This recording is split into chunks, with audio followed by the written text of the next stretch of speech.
کوئی شخص بنا پھرتا ہو اللہ کا بڑا ہی عاشق اور رسول کا بہت ہی محبت کرنے والا اور نماز پڑھتا نہ ہو تو ہے فریبی کہ نہیں؟ دھوکے باز ہے کہ نہیں؟ یہ چھت کا دعویٰ کر رہا ہے بغیر ستون کے، اور وہ ستون لیے بیٹھا ہے بغیر چھت کے۔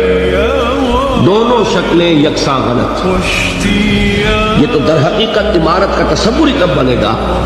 ستون ہو، نماز ہو، روزہ ہو، جسے اس حدیث میں حضور نے فرمایا عمود ہے یہ۔ افلا ادلک یا معاذ براس ھذا الامر وعمودہ وذروۃ الصنام منہ۔ یہ عمود ہے، یہ ستون ہے، یہ ارکان ہے، رکن کہتے ہی ستون کو ہے۔ ان ستونوں پر پہلی چھت آئی، وہ پہلی چھت کاہے کی ہے؟ اسلام کی، عبادت کی، تقوی کی، اطاعت کی، جو ہمہ تن ہوگی، جو ہمہ وقت ہوگی، ہمہ وجوہ ہوگی۔